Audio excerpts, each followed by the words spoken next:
తిరుమల తిరుపతి దేవస్థానం కలియుగ దైవం శ్రీ వెంకటేశ్వర స్వామి గురించి మనం ఏదైనా మాట్లాడుకోవాలి అంటే స్వామివారి కైంకర్యాల గురించి మాట్లాడుకునేవాళ్ళం. స్వామివారిని చూడడానికి ఈరోజు ఎంతమంది భక్తులు క్యూ లైన్లో ఉన్నారు, ఎంతమంది భక్తులు దర్శనాలు చేసుకున్నారు అని మాట్లాడుకునేవాళ్ళం. అలాగే స్వామివారి ప్రసాదాలు, స్వామివారి పూజా విధానాలు, ఉత్సవమూర్తుల అలంకరణ, ఈరోజు కనిపించే స్వామివారి శోభ, ఎన్నో విషయాలు చాలా ఆధ్యాత్మికంగా మాట్లాడుకోవడం వల్ల విన్నప్పుడు చాలా వినసొంపుగా ఉండేది. స్వామిని నేనెప్పుడు చూడాలా అన్న ఒక తపన భక్తుల్లో కనబడుతూ ఉండేది. అలాంటిది కాస్త ఎక్కడికి చేరుకుంది అంటే స్వామి లడ్డూలో కల్తీ జరిగిందని, అక్కడ మద్యం బాటిళ్ళేవో దొరికాయని, మాంసం దొరికిందని, లేదంటే ఇంకా కొన్ని ఘటనలు, పులి తీసుకువెళ్ళిపోయిందని పిల్లల్ని, అక్కడ ఒక పులి వచ్చి ఒక పాపను పట్టుకుపోతే కర్రలు ఇచ్చారని, అలాగే ఇప్పుడు పరకామణిలో దొంగతనం జరిగిందని, ఇంకా కొంతమంది ఎక్కడెక్కడో డబ్బుని పెట్టి అతి దారుణంగా పరకామణి నుంచి తీసుకువెళ్ళిపోయారని, ఇలాంటి కొన్ని జిగుప్సాకరమైన విషయాలు కూడా తిరుమల తిరుపతి కొండ నుంచి వినాల్సిన దుస్థితి ఈ మధ్యకాలంలో మనకి దాపురించింది అని చెప్పడానికి నిజంగా సిగ్గుపడాల్సి వస్తుంది స్వామివారి భక్తులుగా. మేబీ జర్నలిస్టులు కావచ్చు, జర్నలిజం కావచ్చు, మనకి కొన్ని ఎవరైనా సరే, అది ఏ వృత్తిలో ఉన్నవాళ్ళైనా సరే, స్వామివారి విషయంలో, దేవదేవుడి విషయంలో అంతే వినమ్రతతో ఉంటారు. అది మనసుకు సంబంధించింది, మనసుకు అర్థమైన సంబంధం. ఇలాంటి సిచ్యువేషన్లో ఇప్పుడు ఒక ఏవిఎస్ఓ మరణించాడు అన్న వార్త ఇంకాస్త కలకలం రేపుతుంది. పరకామణి విషయంలో అటు ధర్మారెడ్డి లొంగిపోయారు, అలాగే సుబ్బారెడ్డి నుంచి అప్పటి ధర్మారెడ్డి అంటే టీటీడీ మాజీ ఈఓగా పనిచేసిన ధర్మారెడ్డి గారు మొత్తం అక్కడ కర్త కర్మ క్రియగా ఆయన ఆధ్వర్యంలోనే పెట్టి ఆఖరికి బర్డ్స్ తిరుమల తిరుపతి దేవస్థానంలో నడిచే ప్రతి ఆర్గనైజేషన్ని కూడా ధర్మారెడ్డి గారిని పెట్టి పైన సుబ్బారెడ్డి గారిని టీటీడీ చైర్మన్గా నియమించి జగన్మోహన్ రెడ్డి గారు ఆ సమయంలో ఆయన పాలన నిర్వహించారు. సరే, అంటే వారి మీద నమ్మకం ఉన్నప్పుడు వారికి ఆ బాధ్యతలు ఇప్పి నిర్వహించడంలో నిజంగా ఎలాంటి తప్పు కూడా లేదు. ముఖ్యమంత్రిగా ఆయన ఏం డెసిషన్ తీసుకున్న ఆ సమయంలో 100% రైట్. కానీ ఈ వరుస ఘటనలు మాత్రం నిజంగా ఆశ్చర్యానికి గురి చేసేలా ఉన్నాయి. ఈ వరుస ఘటనలు చాలా ఇబ్బంది కలిగించేలాగా ఉన్నాయి.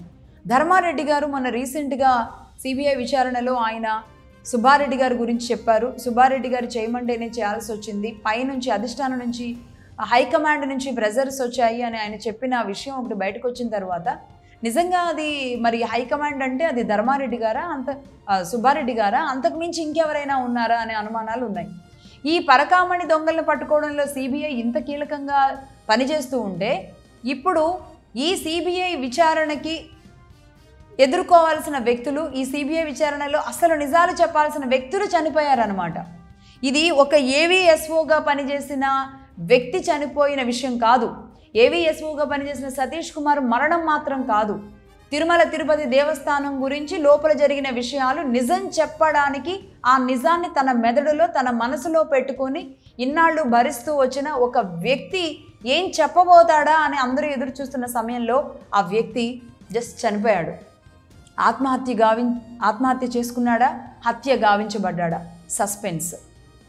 రైల్వే ట్రాకుల మీద విగత జీవిగా పడున్నాడు.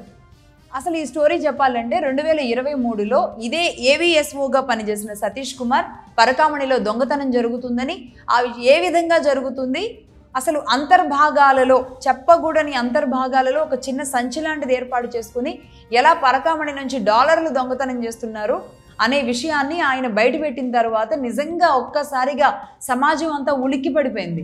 ఇలాంటి దొంగతనాలు మనం ఎయిర్పోర్టుల్లో విదేశాల నుంచి గోల్డ్ ట్రాన్స్ఫర్ చేయడానికో, స్మగ్లింగ్ చేయడానికి చూస్తాం. అలాంటిది స్వామివారి సన్నిధిలో ఉండడమే, ఒక పని చేసుకోవడమే అదృష్టంగా భావించే అలాంటి చోట ఇలాంటి దొంగతనాలు జరుగుతున్నాయి అనగానే అందరూ ఒక్కసారిగా షాక్కి గురయ్యారు. ఇక్కడ ఈ సతీష్ కుమార్ అన్న వ్యక్తి ధైర్యంగా ముందుకొచ్చి గవర్నమెంట్ మీద కంప్లైంట్ ఇవ్వడం అంటే మామూలు విషయం కాదు. అది ఏ గవర్నమెంట్ అయినా సరే, ఇప్పుడున్న టీడీపీ గవర్నమెంట్ అయినా కావచ్చు, అక్కడ ఇలాంటి పరిస్థితి జరుగుతుందని సతీష్ కుమార్ కంప్లైంట్ ఇస్తే ఆ కంప్లైంట్ని చిన్న కంప్లైంట్గా టేకప్ చేసిన పోలీసులు దానిని ఆ తర్వాత అతని మీద ప్రెజరైజ్ తీసుకొచ్చి ఆ కంప్లైంట్ని వెనక్కి తీసుకునేలా చేశారు. కానీ ఈ కంప్లైంట్ని ముందుకు తీసుకువెళ్ళాలి అని చెప్పి రాజకీయ నాయకులు కొంతమంది, అలాగే స్వామివారి అభిమానులు కొంతమంది దీన్ని ఫోర్స్ చేసి సతీష్ కుమార్ ఇచ్చిన కంప్లైంట్ విషయంలో తనకి ఏదో ఇబ్బందులు ఎదురైని తన మీద ప్రెజర్స్ పడి అందుకే వెనక్కి తీసుకున్నాడేమో అని చెప్పేసి దాన్ని మళ్ళీ రైజ్ చేయాలని చెప్పేసి అందరూ ముందుకు వెళ్ళిన తర్వాత ఇది ఇప్పుడు ఈ 1.5 సంవత్సరంలో టీడీపీ గవర్నమెంట్ వచ్చిన తర్వాత దీనికి సంబంధించి మళ్ళీ వెలుగులోకి వచ్చింది. సిబిఐ విచారణ ఒకవైపు కల్తీ నెయ్యి విషయంలో జరుగుతుంది. ధర్మారెడ్డి గారు చెప్పిన హైకమాండ్ ప్రెజర్స్ అన్నీ కూడా కల్తీ నెయ్యి విషయంలో సుబ్బారెడ్డి గారిది. బట్ ఈ విషయంలో కూడా ధర్మారెడ్డి గారికి ఎంతో కొంత తెలిసి ఉండాలి. ఎందుకంటే ఆయనే ఉన్నారు ఆ సమయంలో. మేబీ 2023లో ఆయన కుటుంబంలో జరిగిన ఒక విషాదంతో కూడా ఆయన బాధలో ఉండి ఇది తెలుసో తెలియదో ఎగ్జాక్ట్లీ నాకు ఐడియా లేదు. కానీ ధర్మారెడ్డి గారు వీళ్ళందరి ఆధ్వర్యంలోనే నడిచింది కాబట్టి మొత్తం టీటీడీ. మరి ఇందులో కూడా ఈయన ప్రమేయాలు ఈయన పాత్రలు ఏమున్నాయో తెలియాల్సిన అవసరం ఉంది. సరే, ఈ ప్రెజరైజర్లో దీన్ని బయటికి తీసుకొచ్చారు. బయటికి తీసుకొచ్చిన తర్వాత దీని మీద విచారణ సాగుతుంది. దీన్ని సిబిఐకి ఇవ్వాల్సిందే అని పట్టుబట్టారు. ఇది కేవలం ఒక $900 మాత్రమే పరిమితమైంది కాదు, అంతకు మించే జరిగింది. స్వామివారి నగల లేదంటే స్వామివారికి సంబంధించిన ఆస్తుల డాలర్ల ఏదైనా భక్తులు ఎంత స్వామివారికి మొక్కుకొని తీసుకువచ్చి దాసుకొని ముడుపులుగా కట్టి తమ వ్యాపారం వృద్ధి చెందిందనో తమ పిల్లలు ఆరోగ్యవంతులయ్యారనో పెద్ద గండం నుంచి బయటపడ్డామనో ఏదో ఒక రూపంలో తీసుకువెళ్ళి హుండీని ఎంత పవిత్రంగా స్వామివారిని చూసినంత పవిత్రంగా చూసే హుండీలో నుంచి డబ్బులు పెట్టకూడని అవయవాల దగ్గర పెట్టుకొని తీసుకొని వెళ్ళారు అంటే అసలు ఇంకా ఎలా దీన్ని అర్థం చేసుకోవాలో తెలియట్లేదు. సో దీన్ని ఖచ్చితంగా వెలుగులోకి తీసుకురావాలి, జరిగింది ఏంటో తెలియాలి. సతీష్ కుమార్ ఇక్కడ కీలకం. ఇలాంటి సతీష్ కుమార్ని సిబిఐ విచారిస్తుంది, ఏం జరిగిందో చెప్పమంటుంది. అలాగే రవికుమార్ అన్న వ్యక్తి ఇక్కడ నిందితుడు, పట్టుబడ్డ నిందితుడు. పట్టుబడని వాళ్ళు చాలామంది ఉంటారు, దొరికితేనే దొంగ. రవికుమార్ దొరికాడు. ఇంకా ఎవరెవరున్నారు ఇన్వెస్టిగేషన్ ఒకవైపు సాగుతూ ఉంది. సాగుతూ ఉన్న నేపథ్యంలో ఇదే సతీష్ కుమార్ రైల్వే ట్రాక్ల మీద విగతజీవిగా పడున్నాడు. ఏం జరిగింది? అతను ట్రైన్ ఎక్కిన దగ్గర నుంచి అనంతపురం బోర్డర్ దగ్గరికి వెళ్ళిన తర్వాత అతను విగతజీవిగా పడ్డానికి మధ్యలో ఏం జరిగింది? అతను కుటుంబ సభ్యులు మాత్రం దీనిని హత్యగానే కంప్లైంట్ ఇచ్చిన పరిస్థితి ఉంది. తన సొంత సోదరుడే ఇది హత్య జరిగి ఉంటుంది అని. ఎందుకంటే ఈ మధ్యకాలంలో సతీష్ కుమార్ కుటుంబ సభ్యులు చెప్తున్నాడు, ఇది తట్టుకోలేకపోతున్నారు, చాలా చోటు నాకు కొన్ని ప్రెజర్స్ వస్తున్నాయి, దొంగతనం చేసిన వాళ్ళ నుంచి వస్తున్నాయా లేదంటే సిబిఐ నుంచి వస్తుందా ఎగ్జాక్ట్లీ తెలియదు. బట్ అంటే ఇది ఏ పార్టీ వైపు చెప్పొద్దు, ఒక కుటుంబం వైపు కనుక చెబితే ప్రెజర్స్ వస్తున్నాయి, నన్ను బతకనివ్వరు నేను నిజాలు చెబితే అన్నాడు. అంటే నిజాలు చెబితే బతకనివ్వరు. తను ఏ రోజు ధైర్యంగా వెళ్ళి కంప్లైంట్ ఇచ్చాడో ఆ వ్యక్తిని బతకనివ్వరు. అంటే నిజాలు చెప్తే బతకనివ్వరు. నిజాలు చెబితే దొంగలు బతకనివ్వరా, దొంగల్ని నడిపించే వాళ్ళు బతకనివ్వరా, ఇవన్నీ కూడా బయటికి రావాలి. సరే, వాళ్ళ తమ్ముడిది తప్పో రైటో అది పోలీసులు తేలుస్తారు. వాళ్ళకున్న అనుమానాలని వాళ్ళు పెట్టారు. కానీ సతీష్ కుమార్ ఎందుకు చనిపోవాల్సి వచ్చింది?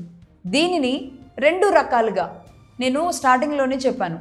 వర్టికల్ మీడియా ఎలా చెప్తారు అంటే, ఒకటి చంపారు అంటారు, కాదు సిబిఐ ప్రెజర్స్ వల్ల అతను ఆత్మహత్య చేసుకునేలాగా ప్రేరేపించారు అంటారు.